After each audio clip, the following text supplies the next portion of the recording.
Bonjour à tous, ici Mathieu Vénis du site internet penser et agir.fr, le site dédié au développement personnel par l'action. Et aujourd'hui, nous sommes à l'épisode 6 de la série Agir au quotidien, un conseil concret pour réaliser vos rêves et agir. Alors aujourd'hui, on va parler de la première action et comment est-ce qu'on détermine la première action à effectuer quand on a une envie, une vision, un projet. Alors juste avant de vous donner quelques conseils pour déterminer cette première action, je vous invite à vous abonner à la chaîne YouTube si vous n'êtes pas encore abonné en cliquant sur le bouton qui est juste dans un coin de cette vidéo. Je ne sais plus, je crois que c'est en bas à gauche, mais bon, je me perds un petit peu avec la caméra vu que c'est filmé en image inverse. Mais vous avez un bouton pour vous abonner, donc abonnez-vous si vous n'êtes pas encore abonné. Comme ça, vous allez recevoir des notifications dès qu'une vidéo sera publiée. Alors comment est-ce qu'on détermine la première action? On a parlé d'objectifs, on a parlé de tâches, on a parlé de procrastination ces derniers jours, on a parlé de pourquoi est-ce que vous agissez tous les jours. Et maintenant, la question peut-être que vous vous posez, c'est comment est-ce que je vais définir la première action? Comment est-ce que je vais déterminer la première action à effectuer, la première tâche à effectuer si j'ai un rêve de vie, si j'ai un projet, si j'ai envie de faire quelque chose? Et c'est quelque chose de compliqué, donc vous avez raison de vous poser cette question. Le principe que je fais pour mes propres projets, la méthode que j'ai mis en place, ça s'appelle ce que j'appelle les divisions successives. Alors qu'est-ce que c'est qu'une division successive et comment est-ce que ça fonctionne? On va prendre un exemple simple à comprendre pour tout le monde. On va prendre simplement l'écriture d'un livre. Vous avez envie d'écrire un livre et toutes les personnes qui ont envie d'écrire un livre, 95% des gens qui ont envie d'écrire un livre vont se mettre devant un traitement de texte ou devant une feuille de papier. Ils vont prendre un crayon, commencer à rédiger. Ils vont rédiger une page, 2 pages, syndrome de la page blanche, plus d'idées, plus rien. Ça ne marche pas. Et ils vont arrêter, ils vont procrastiner et finalement ils ne vont jamais écrire leur livre. Alors transposez ça à vos envies, vos projets de vie, vos objectifs. Et je vais vous donner la méthode. Alors sur l'exemple de la création de livre. Par exemple, quelqu'un qui veut écrire un livre, trouver un éditeur et le vendre. Donc il a son projet, on va appeler ça livre, comme ça, il écrit sur une feuille en haut, il écrit livre. Et puis ensuite il va diviser ce projet. Et alors là, première règle de la division, des divisions successives, on ne divise que par 3 ou 4 étapes maximum. Par exemple, si je prends l'exemple de la création de livre et de la vente ensuite, il y aura rédiger le livre, la rédaction, première étape. Deuxième étape, il y aura, je sais pas, par exemple la mise en forme du livre. Troisième étape, trouver un éditeur. Et puis, quatrième étape, faire le marketing du livre pour qu'il se vende. Trouver des gens pour qu'ils se vendent. Donc là, on aurait 4 étapes et on ne va pas plus loin. C'est-à-dire que les 4 étapes doivent couvrir l'intégralité du projet. Ensuite, qu'est-ce qu'on fait? Parce que forcément, à gauche, souvenez-vous, la première étape qu'on vient de dire, c'est rédiger le livre. Donc si vous avez envie d'écrire un livre et de le vendre et que vous arrivez avec une étape rédiger le livre, ce n'est pas la première étape. En tout cas, ce n'est pas une action qui est assez fine et concrète pour passer à l'action dessus et vraiment agir et réussir à écrire le livre au final. Donc on va diviser, on va prendre seulement cette première étape qui est rédiger le livre et on va la diviser encore.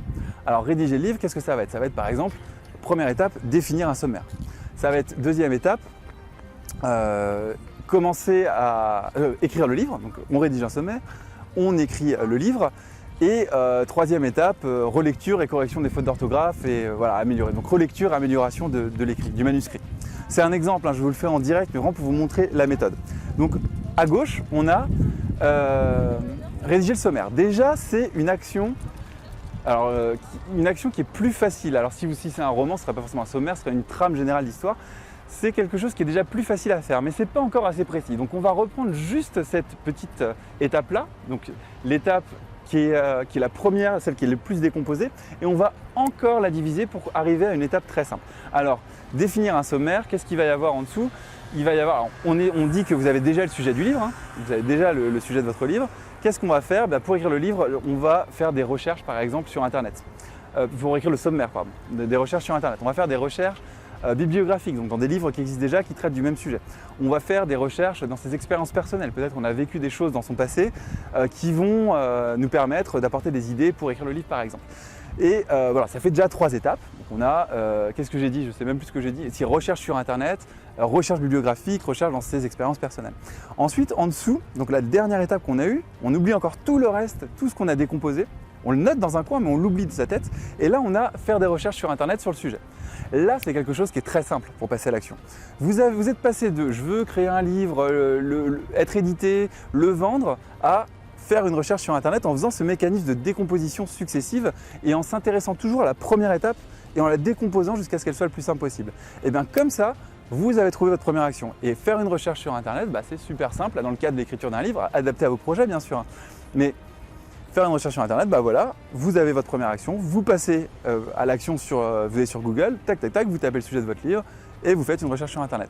Si faire une recherche sur Internet, vous vous dites « Ah, je ne sais pas où je vais chercher encore, je ne sais pas comment je vais faire », c'est pas grave, vous décomposez.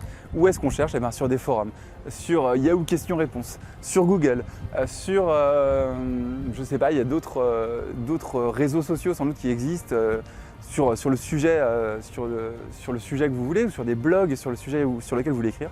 Et comme ça, vous aurez en bas, par exemple, la première étape, l'étape la plus simple, faire une recherche des blogs qui traitent du sujet du livre que je vais écrire, par exemple. Et vous allez jusqu'à une étape qui soit tellement simple que vous pouvez passer à l'action dessus. Et c'est comme ça que vous allez transformer n'importe quel projet abstrait en une première action très simple. Et une fois que vous allez avoir la dynamique de la première action, vous allez passer à l'action et ça va enchaîner les actions suivantes. Voilà, c'était une astuce très simple que je voulais partager avec vous, mais qui est vraiment très puissante parce que si vous l'appliquez, vous allez trouver cette première action, ce premier déclic, ce premier passage à l'action qui est le plus important, quel que soit le projet que vous avez en tête. Si vous avez aimé cette vidéo, n'hésitez pas à la partager sur Facebook, sur Twitter, sur les réseaux sociaux. Si vous avez aimé, cliquez aussi sur le pouce en l'air qui est juste en dessous de cette vidéo. Et si vous n'avez pas aimé, cliquez sur le pouce en bas. Et puis bien sûr, comme d'habitude, si vous voulez aller plus loin, eh bien, vous pouvez vous inscrire gratuitement à ce que j'appelle la formation express, qui est une formation gratuite de 11 jours où je partage avec vous les 11 habitudes de vie des personnes qui réussissent, qui sont motivées, qui se bougent pour atteindre leurs objectifs, pour réaliser leurs rêves de vie. Donc n'hésitez pas à cliquer sur le bouton qui s'inscrit sur la vidéo ou sur le lien qui est dans la description vers cette formation. Inscrivez-vous et puis ça commencera immédiatement, c'est 100% gratuit, sans aucun engagement. Voilà, c'était Mathieu Vénis du site Penser et Agir pour le 6e épisode de la série Agir au quotidien. Je vous dis à demain pour le 7e épisode. Bye!